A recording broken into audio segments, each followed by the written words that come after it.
Sir, आपने गीत संगीत में किस प्रोमिनेंट आर्टिस्ट के साथ स्टेज शेयर किया है? फिल्म स्टार हो या संगीत फील्ड से जुड़े हो? देखो, सबसे पहले मुझे जो चांस दिया 1969 में, वो विसराता सुर नाम के एक हमारा म्यूज़िक का वो चलता था, उसमें अमरीश परीख थे। और अमरीश परीख के उस वक्त उन्होंने सबसे पहले मुझे चांस दिया 1969 में। और विसराता सुर में मैंने कई सालों तक रफ़ी साहब के गाने गाए।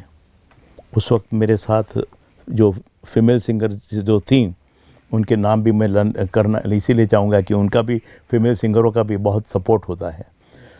तो उस वक्त विसराता सुर में मालती लांगे करके एक सिंगर थी, महाराष्ट्र में, बहुत ही अच्छी सिंगर थी। वासंती खांडेकर थी, जो सुधीर खांडेकर की वाइफ थी। सुधीर खांडेकर और शरद खांडेकर का ऑर्केस्ट्रा था, full one of the best orchestra, उसमें कोई वो। तो उन्होंने सुरों मुझे संभाला है सुरों में, तो वो उन्होंने संभाला है। इसके बाद अनिला गोहिल मेरे साथ थी, बंकिम पाठक अनिला गोहिल कॉन्सर्ट बहुत हुई और 1981 से। और इसके बाद वो जब सेटल हुई, लंदन में सेटल हुई। और उनकी छोटी बहन जो दक्षा गोहिल हैं, वो पिछले 40 साल से मेरे साथ हैं और आज भी हैं, हर एक शो में वैसे मेरे साथ रहती हैं। और उनका सपोर्ट भी मुझे बहुत ही रहा है। बम्बई में भी कई फीमेल सिंगर्स के साथ गाया है, कई ऑर्केस्ट्रा के साथ गाया है, कि गुजरात का और बम्बई का शायद ही कोई ऑर्केस्ट्रा होगा जिनके साथ मैंने नहीं गाया। हर ऑर्केस्ट्रा, हर म्यूजिशियन के जिसका नाम भी शायद गिनाऊंगा तो वक्त कम हो जाएगा। बहुत सभी म्यूजिशियनों के साथ, गुजरात के, बड़ौदा के, राजकोट के, पोरबंदर के, गांधीधाम के, बम्बई के सभी ऑर्केस्ट्रा के साथ मैंने गाया है। प्रोमिनेंट तो और दिस में। और इसके बाद जब फिल्म स्टार की बात करते हैं, तो कई फिल्म स्टार के साथ मुझे आमने सामने बैठने का। फिल्म स्टार और जो आपके शो में आए हो, कोई मेमोरीज हो सर, उन्होंने कुछ कहा हो आपके बारे में, आपकी गायकी के बारे में? की वेबसाइट पे अमिताभ जी, धर्मेंद्र जी, बहुत सारे, देवानंद। हाँ, देवानंद का मैं फ़ैन हूँ। और मैं जब आपने जब बताया ना कि मैं 76 का नहीं 45 का लग रहा हूँ, that is because of Devanand.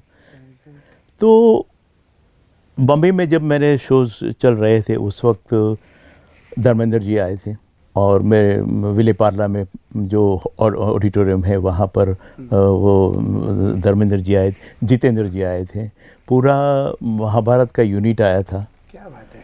इसके बाद चोपड़ा ने जो बनाया था, हाँ, वो पूरा यूनिट मेरे प्रोग्राम में आया था।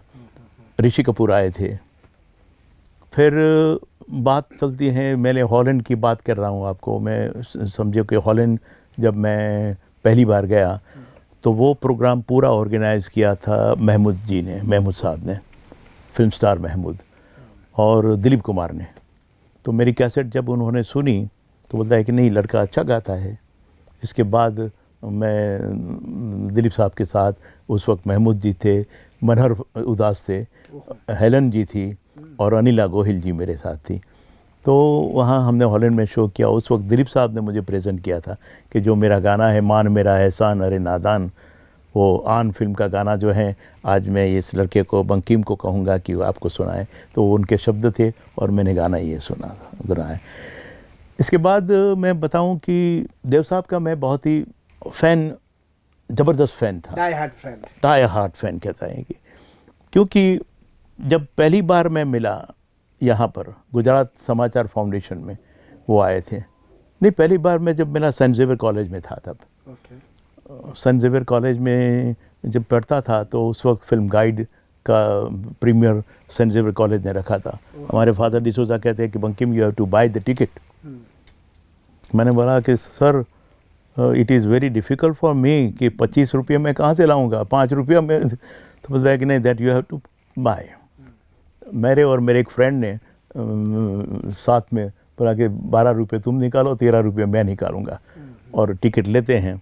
और लेकिन तो बोलते हैं कि पिक्चर क्या देखना है। मैं कहूँ मुझे पिक्चर नहीं देखना है, पिक्चर मैं बाद में देख लूँगा, मुझे देवानंद से मिलना है। तो मैंने फादर से कहा कि सर, मैं टिकट तो लेता हूँ, लेकिन एक शर्त है छोटी सी, आप मुझे देवानंद से मिलाएंगे। तो मुझे रिलीफ टॉक के अंदर जब गए थे, फादर डिसोजा ने कहा कि अब तुम यू स्टैंड हियर, देव साहब will come from here and I will introduce you. तो पहली बार वहाँ। इसके बाद गुजरात समाचार फाउंडेशन में श्रेयांश भाई से मैं मिला। श्रेयांश भाई से मिला और उन्होंने कहा कि मैं देव साहब को, देवानंद का शेड्यूल मुझे मालूम नहीं है, लेकिन आप वो सुबह 9 बजे आते हैं और कामा होटल में ठहरने वाला है, इतना मैं जानता हूँ। इसके बाद गया उनको मिला, तो उसमें ऐसा हुआ कि उस वक्त तो उन्होंने बताया कि पूरी वैसे प्रेस कॉन्फ्रेंस थी, तो हमारे नीचे वो शशिकांत भाई ने, शशिकांत नानावटी थे, उन्होंने बताया कि भाई प्रेस कॉन्फ्रेंस में देव साहब से बात कर लेता हूँ। एक लड़का है, सिंगर है और ही इज़ अ डिसेबल, तो मैं आप कहें उस टाइम पे उनको बुलाऊँ, प्रेस कॉन्फ्रेंस आदि। तो देव साहब ने ऊपर से कहा कि भाई डिसेबल हैं तो उनको वापस क्यों भेजते हो, उनको पहले भेज दो। तो मैं उस वक्त देव साहब के पास गया और पूरा आराम से मैंने 1.5 घंटा उनके पास बैठा। प्रेस कॉन्फ्रेंस भी मेरे सामने हुई और ये पहली बार हुआ। इसके बाद मैं उनको बार बार मिलता रहा हूँ, बार बार मिलता हूँ। जब मिला हूँ उन्होंने मेरे से इंस्पायर किया है, Bankim life is like that, forget negative, just go head, go head, go head, go head.